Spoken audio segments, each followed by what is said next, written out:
예수님은 말씀하셨어요. 수고하고 무거운 짐진 자들아 다 내게로 오라. 내가 너희를 쉬게 하리라. 여러분, 예수님만이 하나님 아버지께로 인도해 주시는 유일한 길이요, 유일한 진리요, 유일한 생명인 것을 믿으십니까? 길이 없으면 갈 수 없고, 진리가 없으면 알 수 없고, 생명이 없으면 살 수 없습니다.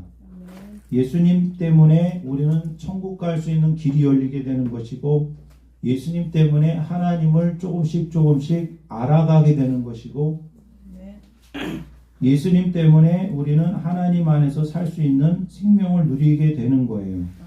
그런데 많은 사람들이 예수님을 믿는다고 하면서, 교회를 다닌다고 하면서 실제로는 고아처럼 살고 있어요.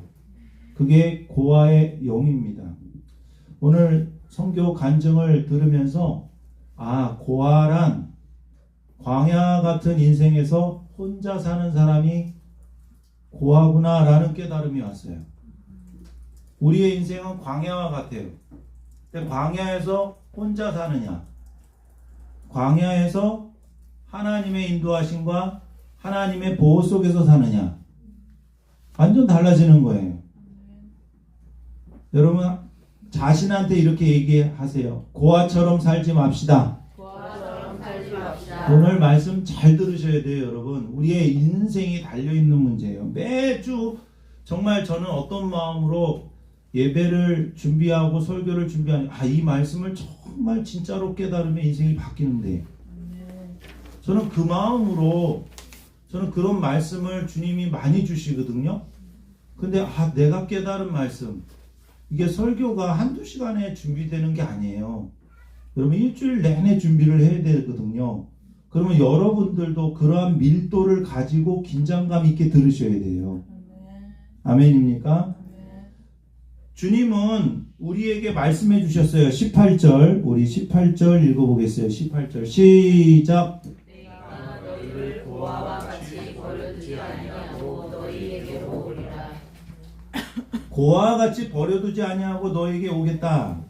지금 예수님이 자꾸 떠나신다고 얘기하고 계시죠? 그러니까 내가 떠나는 게 고아와 같이 버리는 게 아니야. 고아와 같이 버려두지 아니하고 내가 다시 온다. 여러분, 고아는 우리가 알듯이 부모가 없는 아이예요.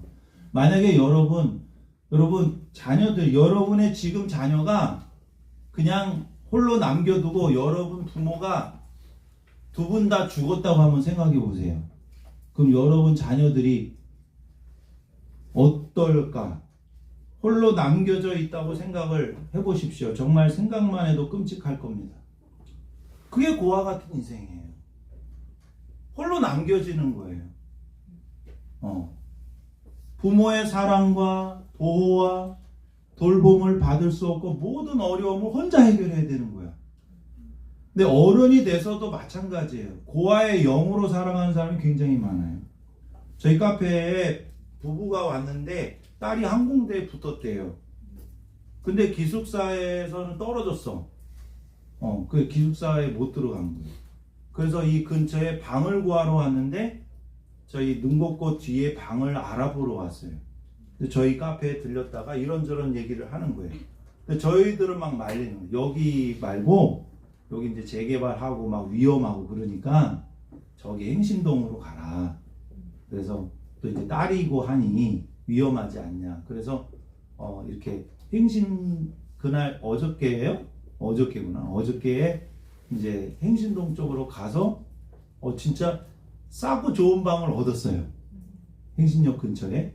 그래서 고맙다고 전화가 왔는데 그걸 보면서 그 딸은 아무것도 못한대요. 부모가 이제 청년이 됐는데 아무것도 못한대. 엄마의 말로는 뭐도 못하고 그래가지고 다 챙겨줘야 된다는 거예요. 그러니까 자취방 보증금은 어떻게 하고 월세는 어떻게 하겠어요. 이제 이름은 성인인데, 이름은 청년인데 이제 사실은 사회에 나가서 아무것도 사실 할 수 있는 그러한 게 없는 거죠. 여러분, 부모가 없는 삶, 그게 고아의 삶입니다. 고아는 모든 것을 혼자 결정하고 혼자 힘으로 혼자 자신의 인생을 책임지고 혼자 모든 것을 해결해야 돼요. 고아는 돌봐줄 사람이 없어요. 부모가 없어요. 버림을 받거나 보호받지 못한 상태로 살아가는 사람이 바로 고아예요. 그런데 여러분, 어른이 되면은 경제적으로는 좀 능력이 생겨요. 근데 영적으로 정서적으로도 여전히 고아처럼 살아가는 사람들이 굉장히 많아요. 어른이 되어서 더 힘들어지는 이유가 뭔지 아세요? 어른이 되면 제가 어렸을 때 부모님 나이, 제가 초등학교 때 부모님 나이가 40대였거든요. 40, 50대가 되면은 정말 좋겠다. 내가 어른이 되면은 인생을 정말 잘 살 수 있겠다. 그렇게 생각을 했거든요. 근데 30대가 되고 40대가 되고 이제 50대가 넘어서 이제 살아가 보면은 야, 인생이 정말 쉽지가 않구나 라는 것을 더 절감하게 돼요. 어른이 되면 왜 더 힘들까 라는 생각을 해봤는데, 그것은 이제 육신의 부모도 우리가 돌봐야 되고, 그리고 만약에 영적인 부모 하나님 아버지가 없다면 더 힘든 인생을 살 수밖에 없는 거예요. 모든 것을 내가 내 힘으로 다 살아가야 되는데, 우리 크리스찬은 예수 믿고 우리가 하나님 자녀가 돼서 하나님 아버지를 모시고 있기 때문에, 아멘. 예수 믿으면 여러분 주기도문처럼 하늘에 계신 우리 아버지요, 예수 믿으면 우리가 하나님 아버지의 자녀가 되기 때문에 이제는 고아와 같은 삶이 끝났다 라는 것을 실제로 누리고 있느냐의 문제라는 거예요. 고아와 같은 삶은 늘 염려하고 늘 근심하고 늘 두려워하는 삶이에요. 근데 교회를 다니고 예수를 믿는데도 늘 불안이 끊이지 않고, 요즘 유행하는 책이 뭐냐, 불안에 관련된 책들이 굉장히 많이 유행해요. 불안에 관련된 책들, 그런 책들이 굉장히 많이 팔려져 나가요. 그건 불안하다라는 거죠. 여러분, 예수 믿고 고아의 삶이 끝났다. 우리는 더 이상 근심할 필요 없고 염려할 필요 없고 두려워할 필요가 없다. 왜냐하면 예수님이 길이 되셔서 우리가 방황하지 않는 인생을 살게 하시고, 예수님이 나의 진리가 되셔서 나의 삶의 기준이 되어주시고, 예수님이 나의 생명 되셔서 나를 매일매일 살려주시는 분이기 때문에, 영접하는 자 곧 그 이름을 믿는 자들에게는 하나님의 자녀가 되는 권세를 주셨으니 라고 말을 하고 있어요. 여러분, 교회를 다녀도 예수를 믿어도 이 고아의 영에 갇혀 사는 사람들이 있어요. 거기에서 벗어나지 못한 사람들이 있어요. 하나님을 아버지로 친밀하게 느끼지 못하고 그분의 임재와 보호를 신뢰하지 못한 채 내 모든 광야 같은 인생을 혼자 해결해야 되는 거예요. 그러니까 얼마나 피곤하고 얼마나 힘들고 얼마나 지치겠어요. 여러분, 이 세상은 어떤 사람들이 사는 세상이냐? 고아가 사는 세상이 이 세상이야. 육신적 부모를 말하는 게 아니에요. 육신적 부모가 있어도 나는 홀로 남겨진 것 같고 매일 두렵고 불안하고 인생을 어떻게 살아가야 될지 모르고 내 인생의 미래를 어떻게 살아가야 될지 모르고 길을 잃어버리고 늘 경쟁하고 자기중심적이고 불안과 두려움 속에서 살아가고 있어요. 그런 사람, 그런 것을 느끼고 경험하고 살아가는 사람들의 그 세상이 이 세상이야. 근데 우리는 하나님 아버지가 나와 함께 계시기 때문에 그분의 사랑과 그분의 용서함과 그분의 돌보심과 그분의 인도하심 속에서 매일매일 천국의 삶을 살아가는 사람들이 하나님의 자녀다. 그래서 우리는 예수 믿고 고아의 삶이 끝났다. 근데 이론은 아는데 진짜 이게 우리가 느끼고 있고 경험하고 있는 바냐? 그것을 우리는 점검을 해야 된다는 거예요. 많은 사람들이 어른이 되어서도 영적으로 부모가 없는 고아처럼 살고 있습니다. 여러분, 어른이 돼도요, 절대로 평안을 느끼지 못하는 사람들이 굉장히 많아요. 이 평안은 내가 나의 삶을 책임져서는 누릴 수 없는 거예요. 여러분, 편안하다고 평안한 건 아니요. 편안한 거와 평안을 헷갈려 하는 사람들이 많이 있어요. 편안함의 습격? 제가 그 편안함의 습격이라는 책을 사려고 장바구니에 딱 올려놨어요. 알라딘에서 장바구니에 딱 올려놨는데 오늘 이렇게 딱 보니까 탁자에 편안함의 습격이 딱 있더라고. 내가 주문도 하지 않았는데 보니까 우리미가 주문을 해놓고 딱 가지고 있는 거예요. 아니, 난 장바구니에 올려놨는데 현실로 나타났네. 그래서 우리미가 없을 때 조금씩 읽었는데 이 사람들은 편안함을 우상처럼 여기고 있어요. 고생하지 않고 고난을 받지 않고, 그게 여러분을 오히려 죽이는 거다 라고 말을 하고 있는 거예요. 편안함을 평안함으로 착각하고 있는 거예요. 내가 고생 덜 하고 좀 편리하게 사는 것을 마음의 평안으로 착각하고 있는 거예요. 그게 아니에요. 그래서 사람들은 뭘 힘들어하냐면 불편한 걸 힘들어해. 여러분, 불편해도 하나님이 나에게 평안을 주실 수 있어요. 불편하다고 불행한 게 아니에요. 불편해도 주님이 우리에게 평안을 주실 수 있다라는 거예요. 하나님을 떠난 모든 사람은 고아처럼 불안하고 두렵지만 하나님 안에서 사는 사람은 육신적으로 좀 불편해도 평안을 누릴 수 있다라고 말씀하고 있어요. 늘 버림받을까봐 두려워하고 자신의 인생에서 안전한 걸 찾기 위해서 늘 고민하고 자신이 쌓아놓은 것이 무너질까봐 늘 불안해하는 삶이 고아 같은 삶이에요. 그래서 경쟁하고 시기하고 용서하지 못하고, 그쵸? 부모가 없으면 부모가 없는 자녀들이 서로 싸우고 그럴 거 아니에요. 통제도 안 되고.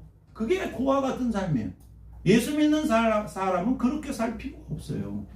그래서 예수님께서 나는 떠나지만 누구를 보내주겠다? 보혜사 성령님을 보내주겠다라고 말씀해 주시는 거예요. 보혜사 성령님을 보내주겠다. 자, 16절 17절 읽어볼까요? 16절 17절 크게 시작. 내가 아버지께 구하겠으니 그가 또 다른 보혜사를 너희에게 주사 영원토록 너희와 함께 있게 하리니 그는 진리의 영이라 세상은 그를 알지 못하나 이는 그를 보지도 못하고 알지 못합니다. 그러나 너희는 그를 아나니 그는 너희와 함께 거하시니 또 너희 속에 계시겠습니다. 그는 진리의 영이다. 내가 아버지께 구하겠다. 그가 또 다른 보혜사를 너희에게 주겠다. 그러면 또 다른 보혜사면 첫 번째 보혜사는 누구예요? 예수님이에요. 또 다른 보혜사는 성령님이에요. 여러분, 예수님도 보혜사예요. 또 다른이라는 말은 똑같지만 다른이라는 거예요. 자신과 똑같은 하나님이신데 다른 방식으로 거하겠다라는 말이죠. 성령님은 보혜사이시기 때문에 보혜사, 보호하시고 은혜 주시고 가르치시는 분이에요. 한자어로 말하면, 헬라어로 말하면 파라클레토스, 곁에 머물도록 부르신 분, 곁에 머물도록 이렇게 부르신 분이 성령님이에요. 불러주신 분. 제자들이 그와 같은 정서를 갖게 된 것은 바로 예수님이 자꾸 떠나겠다고 하시기 때문에 내가 가는 게 아니라 보혜사 성령을 보내주겠다. 이것이 바로 주님의 약속인 거죠. 그래서 성령을 받고 성령님과 함께 살고 거듭나게 되면 하나님의 자녀가 되어서 늘 홀로 있는 느낌, 외로움이 아니라 두려움이 아니라 어떻게 살게 돼요? 주님과 함께 살고 평안을 누리게 되고 하나님 안에서 거하는 삶이 되고 고아 같은 인생이 아니라 성령님과 함께 성령님이 내 속에 계시는 삶이 가능하게 된다라는 거죠. 왜 우리와 함께 계십니까? 우리와 함께 계셔서 증인의 삶을 살게 하신다. 진리를 증거하게 하시고 우리 안에 오시는 이유는 우리의 속사람의 변화를 위해서, 우리와 함께 하시는 이유는 다른 사람을 위해서, 우리 안에 계시는 이유는 우리의 변화를 위해서.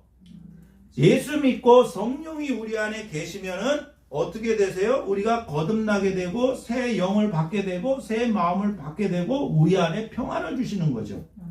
진리의 성령님은 우리와 함께 계셔서 우리가 어디에 있든지 진리를 가르칠 수 있도록, 복음을 전할 수 있도록 함께 해주시고, 또 우리 안에 계셔서 진리로 자유한 삶을 살 수 있도록 내 마음에 참된 진리를 가르쳐 주시는 분이에요.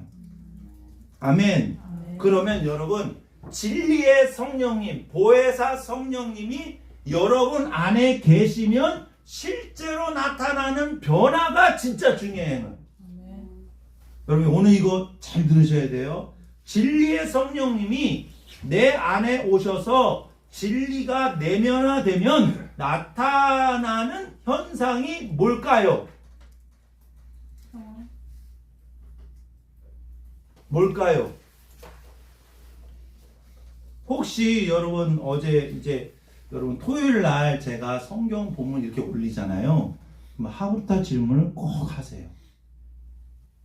한 구절이라도 이렇게 질문을 올려보세요. 예수님이, 진리의 성령님이 내 안에 오셔서 나를 거듭나게 하시고 우리 안에 거하시는 이유가 뭐냐? 오늘 성경 본문에 정말 많이 나타나는 말씀이 뭐냐면은, 자, 오늘 읽지는 않았지만요.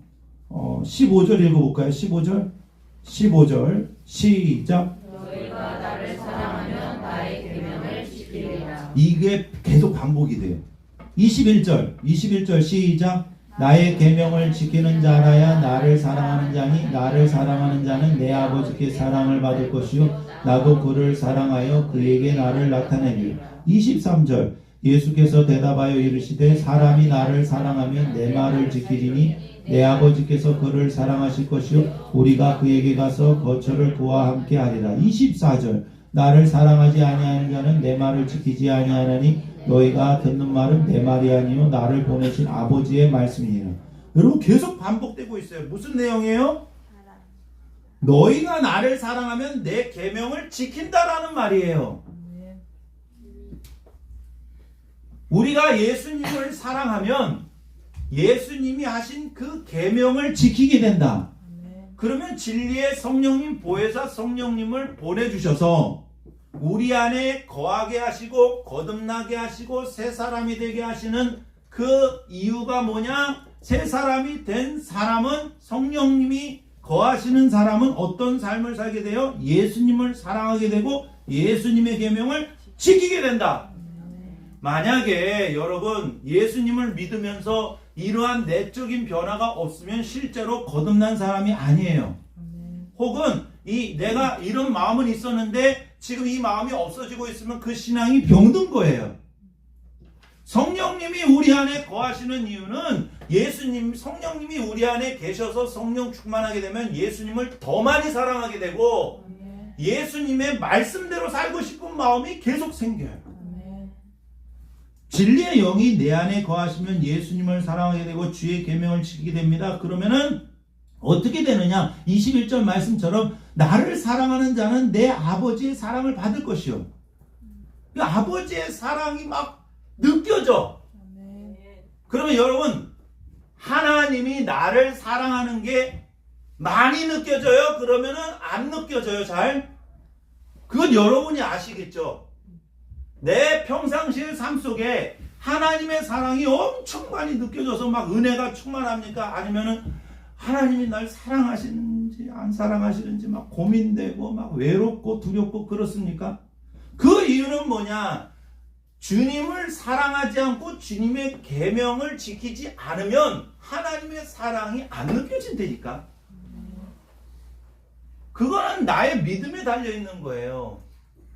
하나님은 우리를 항상 사랑하시는데 그 하나님의 사랑 안에 풍덩 빠지기 위해서는 나를 위해서 죽으신 예수님을 사랑하고 예수님의 말씀 안에 예수님의 말씀을 지키면 실제로 하나님의 사랑이라는 그 은혜 안에 들어가게 되는 거예요.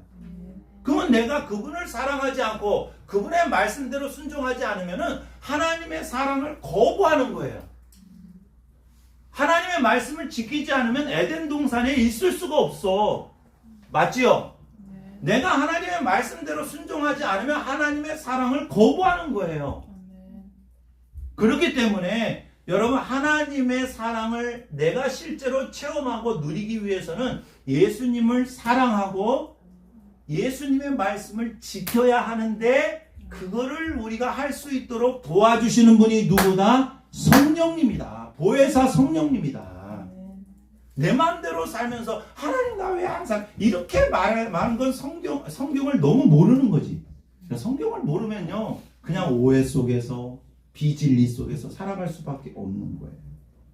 성령님이 내 안에 계시면 나타나는 현상은 예수님을 더 사랑하고 싶고 주님의 말씀대로 살고 싶어지는 것입니다. 그렇게 되면 우리가 누리는 그 마음의 상태가 평안인 거예요. 이 관계, 이 어떤 흐름과 이 관계를 여러분 잘 이해하셔야 돼요. 그래서 27절이 이해가 될 겁니다. 27절, 오늘 크라이막스 27절 시작. 평안을 너희에게 끼치노니 온 나의 평안을 너희에게 주노라. 내가 너희에게 주는 것은 세상이 주는 것과 같이 아니하니라. 너희는 마음에 조심하지도 말고 두려워하지도 말라. 이거는 정말 암송 구절에 엄청 많이 나오는 거죠.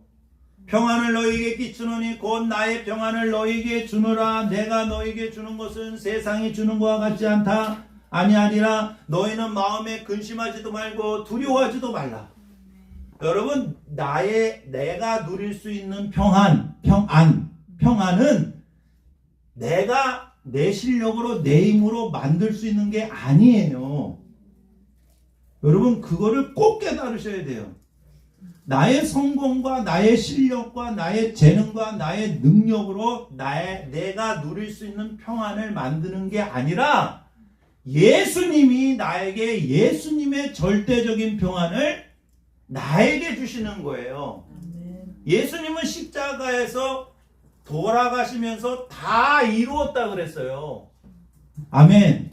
예수님이 부활하셔서 두려워서 떠는 그 제자들 방문을 꼭 닫고, 예수님처럼 죽으면 어떡하지, 십자가에 끌려가가지고 죽으면 어떡하지, 그렇게 두려워하는 제자들을 찾아가셔서 들어가서 첫 번째로 하신 말씀이 뭐냐? 평강이 있을지어다. 부활하신 예수님이 여러분에게 나타나셔서 첫 번째로 하신 말씀이 평강이 있을지어다였어요. 우리에게 평안을 주시는 분은 예수님밖에 없어요. 육체가 힘들고 불편해도 마음이 깨지지 않는 비결은 평안이에요. 제가 요즘에 이거를 더 많이 경험하게 돼요. 이제 카페에서 일을 하잖아요. 처음에 1년차, 2년차보다는 일의 그 강도가 한 서너 배는 더한 것 같아요. 제가 느끼기에, 뭐 사장님이 느끼는 건 저랑 느끼는 건 또 다르지만, 내가 느끼기에는 서너 배나 더 강도가 있어. 근데 그때는 조그만 일도 마음이 깨져버렸어요. 근데 요즘에는 마음이 깨지는 그 횟수가 점점 더 줄어들고 있는 거예요. 몸은 불편해, 몸은 힘들어. 근데 제가 늘 고민했던 건 뭐냐면 몸과 마음을 분리하는 거였어요. 제가 몇 년 동안 고민했던 게 뭐냐면 몸과 마음을 분리시키는 것이다. 그건 뭐냐면 몸이 힘들고 병들어도 마음의 평안이 깨지지 않는 비결이 뭘까였어요. 근데 요즘에 그거를 체험하고 있는 거야. 몸은 힘들고 불편해도 여러분 마음은 평안을 누릴 수가 있어. 이게 주님이 주시는 거예요. 사도 요한은 몸이 힘들고 불편한 적이 한두 번이 아니었어요. 죽을 고비와 뭐 잠도 못 자고 뭐 많잖아요. 고린도후서에 보면은. 그럼에도 불구하고 그가 누렸던 것은 주님이 주시는 평안함이에요. 편안이 아니라 평안이라니까. 잠자리가 불편하고 먹는 것이 불편해도 주님이 주시는 평안을 누리면 괜찮아져. 다. 불편한 게 괜찮아진다니까. 근데 몸도 불편하고 마음도 불편하면 완전 지옥이지. 그렇죠? 여러분은 이걸 경험해야 돼요. 요한복음 14장 27절은 환경의 평안이 아니라 고아의 상태가 끝났다는 평안이야. 너희는 이제 고아가 경험하는 그 불안과 근심과 두려움이 끝났다. 고아의 상태가 끝난 그 평안함, 예수님이 주신 그 평안함이 바로 예수님이 주실 수 있는 평안함이에요. 여러분, 은혜 받는 것도 중요하지만 은혜가 새어나가지 않도록 마음을 지키는 게 중요한데, 그게 마음을 지키는 게 평안이에요. 여러분, 오늘 이게 정리를 하셔야 되는데, 마음이 지켜지는 게 평안함이에요. 근데 마음이 언제 지켜지는지 아세요? 예수님을 사랑하고 말씀을 지킬 때 마음이 지켜져요. 그러면 여러분, 은혜 받죠? 예배 때 은혜 받고 말씀을 통해서 은혜 받고 수시때때로 주님의 은혜를 받아요. 근데 마음이 깨지면 그 은혜가 세워져 나가요. 그 기름 부음이 세워져 나가요. 그러면 세워져 나가면 은혜를 내가 계속 유지할 수도 없고 다른 사람에게 줄 수도 없는 거예요. 그러니까 마음을 지킬 수 있는 게 뭐냐? 평안이요. 마음이 깨지면 여러분 평안도 깨져. 맞지요? 마음이 깨지면 평안도 깨진다고요. 그럼 마음을 어떻게 지킬 수 있어요? 예수님을 사랑하고 말씀을 지키면, 자, 여러분, 마음을 어떻게 지킨다고요? 예수님을 사랑하고 그 계명을 지키면 예수님이 나에게 주시는 평안함, 그게 마음을 지키는 거예요. 예수님을 사랑하지 않고 말씀을 지키지 않으면 그 불순종 자체가 여러분의 마음에 균열을 생기게 하고 금이 가게 하고, 그러면 주님이 주시는 은혜가 세워져 나가요. 그러면 영혼이 메마르게 되고, 그쵸? 신경질 나고, 감정이 상하게 되고, 그렇게 되는 거예요. 예수님은 이제 십자가에 죽으러 가신다 그래요. 세상의 임금 사탄 마귀가 오지만 내게 관계할 것이 없다. 자, 몇 절입니까? 30절 읽어주세요. 30절, 31절, 30절, 31절 시작. 이후에는 내가 너희와 말을 많이 하지 아니하리니 이 세상의 임금이 있겠습니다. 그러나 그는 내게 관계할 것이 없으니 오직 내가 아버지를 사랑하는 것과 아버지께서 명하신 대로 행하는 것을 세상이 알게 하려 함이로다. 일어나라 여기를 떠나자 하시니라. 이후에는 내가 너희와 말을 많이 하지 아니하리니, 이 말은 뭐냐면 이제 죽으러 가기 때문에 말을 많이 할 수 없다라는 거예요. 예. 이 세상 임금이 오겠습니다. 사탄 마귀를 통해서 이제 십자가에서 예수님이 죽으시지만, 그러나 그는 내게 관계할 것이 없다. 관계할 것이 없다라는 것은 나를 해야 할 아무런 권한이 없다라는 거예요. 십자가에서 죽는 것은 사탄 마귀가 승리하는 게 아니라 하나님의 뜻을 이루는 거라는 거죠. 그래서 예수님께서 십자가에서 죽는 것이 뭐냐? 31절에 오직 내가 아버지를 사랑하는 것과 아버지께서 명하신 대로 행하는 것이다. 예수님이 십자가에서 왜 죽는 거냐? 아버지를 사랑하기 때문에 아버지의 뜻대로 죽는 거다. 왜? 우리를 구원하시기 위해서. 아멘. 그러나 예수님이 십자가의 상에서 죽을지라도 예수님은 하나님이 주시는 평안을 누릴 수 있었다라는 거죠. 아멘. 여러분, 우리는 고아가 아닙니다. 여러분, 오늘 말씀 이제 다 정리하고 마무리를 하는데, 우리는 고아가 아니에요. 하나님 없는 삶이 고아와 같이 사는 거예요. 늘 불안해하고 염려하고 근심하고 두려워하고. 교회만 다녀서는 안 돼요. 정말 예수님을 잘 믿어야 돼요. 일만 하면서 살지 마십시오. 주님과 함께 사시고 주님 안에 거하시고. 우리는 고아가 아닙니다. 보혜사 성령님, 진리의 성령님을 통해서 예수님을 더 많이 사랑하게 되고 예수님이 주신 새 계명을 지키게 됩니다. 그러면 주님의 평안을 누리게 되는 거예요. 평안은 내가 지킬 수 있는 게, 평안은 내가 나에게 주는 게 아니에요. 여러분이 세상적으로 성공하고 잘 살고 뭐 높은 지에 올라가고 세상 사람들이 알아주고 인기가 많고 돈 많이 벌고 내가 쌓아둔 돈으로 평안이 오는 게 아닙니다. 내가 쌓아둔 실적으로 평안이 오는 게 아니에요. 내가 열심히 딴 자격증으로 자격증이 평안을 주는 게 아닙니다. 주님만이 줄 수 있는 거예요. 주님만이 평안을 줄 수 있는 거예요. 부디 제발 이 말씀의 진의를 좀 깊게 깨달아서 어떤 상황 속에서도 주님이 주시는 평안을 누렸으면 좋겠다. 그렇게 누릴 수 있는 비결은 우리가 성령님의 도우심으로 말미암아 주님을 더 사랑하게 되고 주님의 계명대로 지켜 행할 때에 우리의 마음이 지켜지게 돼요. 깨지지 않게. 마음 깨지면 고와 같이 사는 거예요. 그렇죠? 마음 깨지면. 그래서 이 영적인 비밀들을 여러분 그 포인트들을 잘 깨달으셔서 여러분이 이제 나눔을 하면은 말씀을 들었는지 안 들었는지 저는 알거든요. 근데 그 포인트들을 잘 못 잡아요. 포인트! 그 중요한 그 영적인 진리를 탁 잡아서 그대로 살면은 우리의 인생이 얼마나 행복해지겠어요. 그래서 설교 때만 듣지 말고 좀 유튜브로도 듣고 그래서 그 다시 한번 되새김질해서 주님의 평안을 누리고 설 명절 때도 쭉 읽으셔서 그죠? 쭉 읽으셔서 말씀을 되새김질하고 고와 같이 살지 말고 늘 주님과 함께 동행하시는 여러분들 되시기를 주님의 이름으로 축복합니다. 기도하겠습니다. 주님 감사합니다. 우리를 고와 같은 삶이 아니라 늘 예수님과 함께하는 삶, 성령님과 함께하는 삶을 살게 해주시니 너무나도 감사드립니다.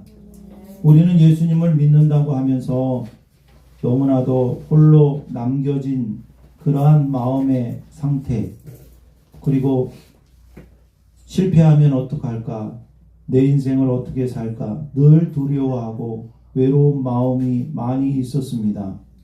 주님이 나와 함께 하시는데도 그것을 실제로 느끼지 못할 때가 많이 있었음을 고백하게 됩니다. 오늘 말씀이 진리가 되어 나에게 평안을 주시는 예수님만 바라보게 해주시고 우리는 더 이상 근심할 필요도 없고 두려워할 필요도 없는 하나님의 자녀인 것을 알게 하여 주시옵소서. 사랑하는 성도들이 귀한 예물을 드렸습니다. 우리의 모든 인생도 주님께 올려드립니다. 우리의 모든 인생이 주님의 것이오니 주님의 소유이니 주님께서 책임져 주실 줄 믿습니다. 늘 기쁨과 감사가 넘치게 하여 주시고 더욱더 주님의 말씀을 지켜 주님을 사랑하는 자 되게 하여 주시옵소서. 새 계명의 말씀대로 주님이 우리를 사랑하신 것 같이 우리도 서로 사랑하는 삶이 되게 하여 주시고 명절을 통해서 더욱더 우리의 가정이 화목하고 하나 되게 하여 주시옵소서. 감사드리며 예수님의 이름으로 축복하며 기도드립니다. 아멘.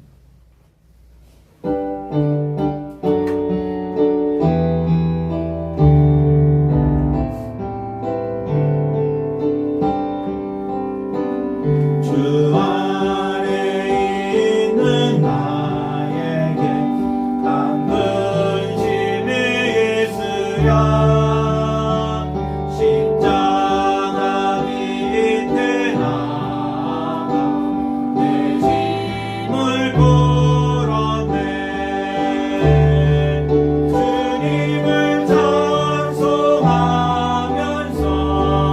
할렐루야 할렐루야. 내 앞길 멀고 험해도 나 주님만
원합니다. 주여, 사랑해 주님 감사합니다. 주님을 찬송하면서 날마다 함께 걸어가기를 원합니다. 우리의 자아를 내려놓고 우리의 모든 근심과 걱정을 다 내려놓고 내가 하려고 하는 것을 다 내려놓고 주님 안에 거하게 하여 주시옵소서. 그 일만 하지 말고 주님과 함께 하게 하여 주시옵시고 주님이 나와 함께 계심을 알게 하여 주시옵소서. 사랑하는 성도들, 고아와 같은 삶이 아니라 하나님의 자녀로서 풍성한 삶을 살아가기를 원합니다. 주님을 더욱 사랑하기를 원합니다. 주님의 말씀을 더욱더 지키기를 원합니다. 서로 사랑하기를 원합니다. 오 나의 주님 역사여 주옵소서. 주님이 주시는 평안을 누리게 하여 주시옵소서. 주님의 말씀을 누리게 하여 주시옵소서. 주님의 인도하심을 받게 하여 주시옵소서. 나의 주님 역사에 주실 줄 믿습니다. 오 나의 주님 함께 주실 줄 믿습니다. 오 나의 주님 인도해 주실 줄 믿습니다. 너희는 마음에 근심하지 말라고 했습니다. 평안을 주시는 주님만을 바라보게 하여 주옵소서. 너희는 마음에 근심하지도 말고 두려워하지도 말라. 주님의 참된 평안을 누리게 하여 주셔서 우리의 평생을 주님께 온전히 드리게 하여 주시옵시고 나 혼자서 사는 인생이 아니라 고아와 같은 삶이 아니라 온전히 주님과 함께하는 삶을 살아갈 수 있도록 도와주옵소서. 오늘부터 고아의 삶을 청산합니다. 나는 혼자가 아닙니다. 주님이 우리와 함께 계십니다. 성령님이 나와 함께 계십니다. 하나님 아버지께서 나와 함께 하십니다. 염려할 필요도 없고 근심할 필요도 없고 두려워할 필요 없습니다. 예수님을 믿는다고 하면서 우리는 평안을 너무나도 깨뜨릴 때가 많습니다. 주님의 평안을 우리에게 허락하여 주시옵소서. 성령님, 우리가 예수님을 더욱 사랑하고 더욱더 주님의 말씀 지킬 수 있도록 도와주시옵소서. 주님께서 주시는 평안을 누리게 하여 주시옵소서. 설 명절 더욱더 화목하게 하여 주시고 주님이 주시는 평안함으로 풍성하게 하여 주시옵소서. 이제는 우리 주 예수 그리스도의 은혜와 하나님 아버지의 무한하신 사랑과 성령님의 감화 감동 위로 함께 하심이 이 시간 사랑하는 실만한 물가기의 모든 성도들 위해 이제로부터 영원까지 함께하여 주시기를 간절히 축원하옵나이다. 아멘.